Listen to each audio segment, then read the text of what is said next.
ادھر اس لڑکے کا باپ اس کے انتظار میں کبھی گھر کے اندر جاتا کبھی باہر آتا کہ لڑکا کہاں رہ گیا ہے، آیا نہیں ہے ابھی تک۔ ایسے انتظار میں سورج غروب ہو گیا اور مغرب کی نماز ہوگی۔ جب لڑکا مڑ کر شام کو گھر آیا تو باپ نے پوچھا، ارے نادان، اتنی تاخیر کر دی واپس آنے میں؟ باپ نے بڑے غصے میں کہا کہ بڑا نادان اور پاگل لڑکا ہے، میں نے کہا تھا جلدی آنا، تم اتنی دیر کر کے آئے ہو، اور تمہیں سودا لینے کے لیے بھیجا تھا، تو خالی ہاتھ واپس آ گیا ہے۔ اس لڑکے کے باپ نے زوردار آواز سے کہا، سودا کہاں ہے، سودا کہاں ہے؟ بیٹا بولا، سودا تو میں خرید چکا ہوں۔ لڑکے کے باپ نے کہا، کیا پاگل لڑکا ہے، میں نے تم کو سودا لینے کے لیے بھیجا تھا، سودا لایا نہیں اور کہتا ہے سودا خرید چکا ہوں۔ بیٹا کہتا ہے، بابا یقین کریں سودا خرید آئے ہوں۔ باپ بولا، تو دکھاؤ کہاں ہے؟ بیٹے نے کہا، کاش تیرے پاس وہ آنکھیں ہوتی تو تجھے دکھاتا میرا سودا کیا ہے۔ میرے بابا، میں تمہیں کیا بتاؤں کہ میں کیا سودا خرید لایا ہوں؟ باپ نے بولا، چل چھوڑ، رہنے دے۔ اس کے بعد اس یہودی عالم کا بیٹا ہر روز حضور اقدس صلی اللہ علیہ وسلم کی خدمت اقدس میں بیٹھنے لگا۔ وہ یہودی کا اکلوتا بیٹا تھا۔ یہودی لڑکے سے بہت زیادہ پیار کرتا تھا، اس لیے اس نے اپنے لڑکے سے کچھ نہ کہا۔ کچھ دن بعد اس یہودی کا لڑکا بہت بیمار ہو گیا، کافی دن بیمار رہا، اتنا بیمار ہوا کہ کمزوری اتنی ہو گئی کہ لڑکے کو ایک کروٹ لینا مشکل ہو گیا اور پھر قریب المرگ ہو گیا۔ یہودی بہت پریشان تھا، پھر بھاگا اور حضور اقدس صلی اللہ علیہ وسلم کی بارگاہ میں گیا اور بولا، میں آپ کے پاس آیا ہوں اور آپ تو جانتے ہی ہیں کہ میں یہودی ہوں، مجھے آپ سے کوئی اتفاق نہیں، مگر میرا لڑکا آپ کو دل دے گیا ہے اور قریب المرگ ہے، آپ کو رات دن یاد کر رہا ہے۔ کیا ممکن ہے کہ آپ اپنے اس دشمن کے گھر آ کر اپنے اس عاشق کو ایک نظر دیکھنا پسند کریں گے؟ کیا یہ میری آرزو پوری ہو جائے گی کہ میرا لڑکا مرنے سے پہلے آپ صلی اللہ علیہ وسلم کا دیدار کر لیں؟ وہ کسی اور چیز کی آرزو نہیں کر رہا تھا۔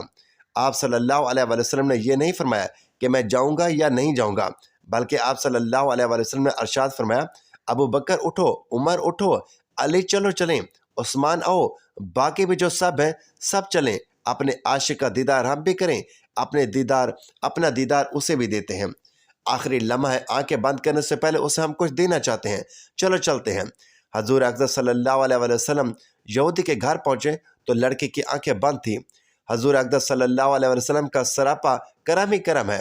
لڑکے کی پیشانی پر آپ نے اپنا دست اقدس رکھا، لڑکے کی آنکھیں کھل گئیں، جیسے زندگی لوٹ آئی ہو، جسم میں طاقت آ گئی ہو، ناتوانی میں جوانی آئی، آنکھیں کھلی، رخ مصطفیٰ پر پڑیں، ہلکی سی چہرے پر مسکراہٹ آئی، لب کھل گئے، مسکراہٹ پھیل گئی۔ حضور اقدس صلی اللہ علیہ وسلم نے ارشاد فرمایا، بس اب کلمہ پڑھو۔ لڑکا اپنے باپ کا منہ تکنے لگا تو وہ یہودی بولا، میرا منہ کیا دیکھتی ہو؟ محمد ابن عبداللہ صلی اللہ علیہ وسلم جو کہتے ہیں کر لو۔ لڑکا بولا، یا رسول اللہ صلی اللہ علیہ وسلم، میرے پاس تو کچھ بھی نہیں۔ آپ نے ارشاد فرمایا، بس تم کلمہ پڑھو، میں جانوں اور جنت جانے، تم میرے ہو جاؤ، جنت بھی تو میری ہے، جنت میں لے جانا یہ میرا کام ہے۔ لڑکے نے کلمہ پڑھا، جب اس کے منہ سے نکلا محمد رسول اللہ، روح جسم مبارک سے نکل گئی، کلمے کا نور اندر چلا گیا، آنکھیں بند ہوئی، لب خاموش ہوئے۔ اس لڑکے کا باپ وہ یہودی بولا، محمد صلی اللہ علیہ وسلم، میں اور آپ دونوں مخالف ہیں، اس لیے یہ لڑکا اب میرا نہیں رہا، اب یہ اسلام کی مقدس امانت ہے۔ کاشانہ نبوت صلی اللہ علیہ وسلم سے اس کا جنازہ اٹھے تبھی اس کی عزت ہے، لے جاؤ اس کو۔ پھر آپ صلی اللہ علیہ وسلم نے فرمایا، صدیق اٹھاؤ، عمر اٹھاؤ، عثمان آگے بڑھو، بلال آؤ تو صحیح، چلو کندھا دو، سب اٹھاؤ اسے۔ حضور اقدس صلی اللہ علیہ وسلم جب یہودی کے گھر سے نکلے تو یہ فرماتے جا رہے تھے، اس اللہ رب العزت کا شکر ہے جس نے میرے صدقے سے اس بندے کو بخش دیا، اس اللہ رب العزت کا شکر ہے جس نے میرے صدقے سے اس بندے کو بخش دیا۔ اللہ اکبر، کیا مقام ہوگا اس عاشق کی میت کا جس کو علی، عثمان، ابو بکر صدیق، عمر بن خطاب اور بلال حبشی رضی اللہ تعالیٰ عنہ جیسے مشہور شخصیات کاندھا دے رہے ہوں۔ اور آگے آگے حضور اقدس صلی اللہ علیہ وسلم قبر تیار ہوئی، کفن پہنایا گیا، حضور اقدس صلی اللہ علیہ وسلم قبر کے اندر تشریف لے گئے، قبر میں کھڑے ہوئے اور کافی دیر کھڑے رہے اور پھر اپنے ہاتھوں سے اس عاشق کے میت کو اندر اتارا۔ آپ نے قبر کے اندر پنجوں کے بل چل رہے تھے، مکمل پاؤں مبارک نہیں رکھ رہے تھے۔ کافی دیر کے بعد آپ صلی اللہ علیہ وسلم قبر سے باہر آئے تو چہرے پر تھوڑی زردی چھائی ہوئی تھی، تھکن محسوس ہوئی۔ صحابہ کرام رضی اللہ تعالیٰ عنہ عرض کرنے لگے، یا رسول اللہ صلی اللہ علیہ وسلم، یہ کیا ماجرا ہے؟ پہلے تو یہ ارشاد فرمائیں کہ آپ صلی اللہ علیہ وسلم نے قبر میں پاؤں مبارک مکمل کیوں نہ رکھا؟ آپ صلی اللہ علیہ وسلم پنجوں کے بل کیوں چل رہے تھے؟ تو حضور اقدس صلی اللہ علیہ وسلم نے ارشاد فرمایا، قبر کے اندر بے پناہ فرشتے آئے ہوئے تھے، اس لیے مجھے جہاں جگہ ملتی تھی میں پنجہ وہاں رکھتا تھا، پاؤں رکھنے کی جگہ نہیں تھی۔ میں نہیں چاہتا تھا کہ کسی فرشتے کے پاؤں پر میرا پاؤں آ جائے۔ پھر صحابہ کرام نے عرض کیا، آپ صلی اللہ علیہ وسلم قبر کے اندر کیوں گئے؟ ہمیں کہتے ہم چلے جاتے۔ تو سبحان اللہ، حضور نے کیا خوبصورت جواب دیا کہ میں نے اس لڑکی کو بولا تھا کہ میں تیری قبر کو جنت بناؤں گا، تو اب اس کی قبر کو جنت بنانے قبر کے اندر میں خود گیا تھا۔ تو پھر حضور پاک صلی اللہ علیہ وسلم اتنے تھکے ہوئے کیوں ہیں؟ فرمایا تھا اس لیے ہوں کہ فرشتے اور حوریں اس عاشق کے دیدار کے لیے آ رہے تھے اور میرے وجود سے لگ لگ کر گزر رہے تھے، ان کی وجہ سے تھک گیا ہوں۔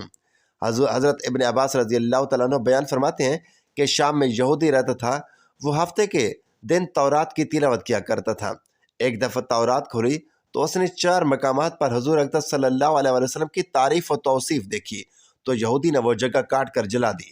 اگلے ہفتے پھر تورات کھولی تو 8 جگہوں پر حضور صلی اللہ علیہ وسلم کی نعت اور وصف کا ذکر پایا، اس نے یہاں سے کاٹ کر جلا دیا۔ تیسرے ہفتے تورات کھولی تو یہی ذکر 12 جگہ موجود پایا۔ یہودی یہ سوچنے لگا اگر میں یوں ہی کاٹتا رہا تو ساری کی ساری تورات اس ذکر سے پر ہو جائے گی۔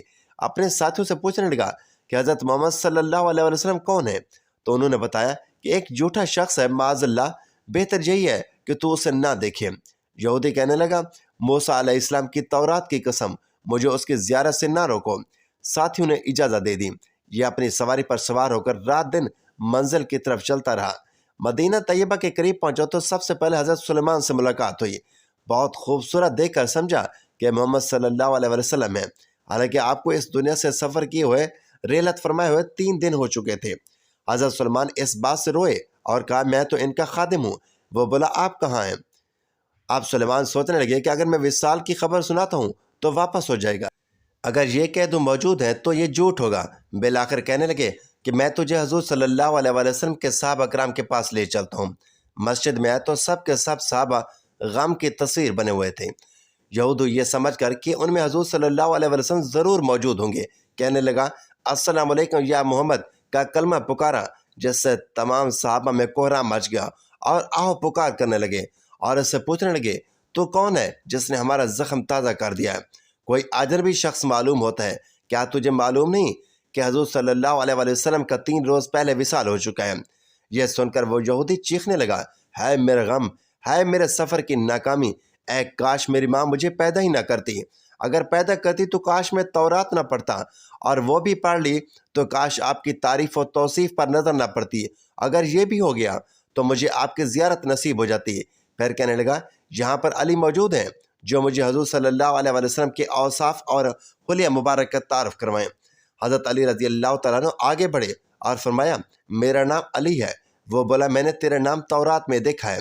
حضرت علی رضی اللہ تعالیٰ عنہ نے حلیہ مبارک بیان کرنا شروع کیا کہ آپ نہ ہاتھ سے زیادہ لمبے اور نہ ہی زیادہ چھوٹے تھے، سر مبارک گول تھا اور پیشانی کشادہ، آنکھوں کی سیاہی خوب سیاہ تھی بلکہ دراز تھی، ہنسی کے وقت دانتوں سے نورانی شعاع نکلتی تھی، سینہ سے ناف تک بالوں کی لکیر تھی، ہتھیلیوں پر گوشت تھی، قدموں کے تلوے قدرے گہرے تھے، بدن کے جوڑوں کی ہڈیاں موٹی تھیں، مثلا کونیاں اور گھٹنے، آپ کے شانوں کے درمیان مہر نبوت تھی۔ یہودی کہنے لگا، علی تو نے جو کچھ بتایا صحیح بتایا، تورات میں آپ کی تعریف و توصیف اسی طرح موجود ہے۔ حضور صلی اللہ علیہ وسلم کا کپڑا ہو تو میں اسے چومنا چاہتا ہوں۔ فرمایا، ہاں سلیمان، جاؤ فاطمہ سے کہو اپنے بابا کا جبہ ذرا بھیج دو۔ سلیمان دروازے پر آئے اور آواز دی، اے فخر الانبیاء کے دروازے، اندر حسن و حسین رضی اللہ تعالیٰ عنہ رو رہے تھے، لہٰذا دروازے کو کھٹکھٹانا پڑا۔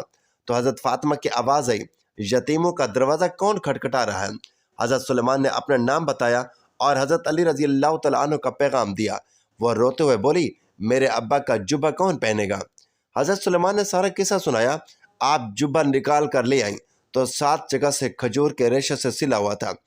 حضرت علی رضی اللہ تعالیٰ عنہ نے اسے پکڑ کر سونگھا، پھر دوسرے صحابہ کرام نے، پھر یہودی پکڑ کر سونگھنے لگا اور کہتا تھا، واہ کیسی عمدہ خوشبو ہے۔ پھر کعبہ شریف پر حاضر ہوا، آسمان کی طرف سر اٹھا کر کہنے لگا، اے اللہ، میں گواہی دیتا ہوں تو واحد و یکتا و یگانہ ہے، کائنات تیری نیاز مند اور تو بے نیاز ہے، اور میں یہ بھی گواہی دیتا ہوں کہ اس قبر شریف والا تیرا حبیب ہے، جو کچھ اس نے فرمایا ہے میں اس کی تصدیق کرتا ہوں اور اس پر ایمان لاتا ہوں۔ اے اللہ، اگر میرا اسلام تیری بارگاہ میں قبول ہے تو میری روح کو ابھی قبض کر لے۔ یہ کہہ کر وہ وہیں پر گر کر اس نے جان دے دی۔ حضرت علی رضی اللہ تعالیٰ نے اسے غسل دیا اور جنت البقیع میں دفن کروایا۔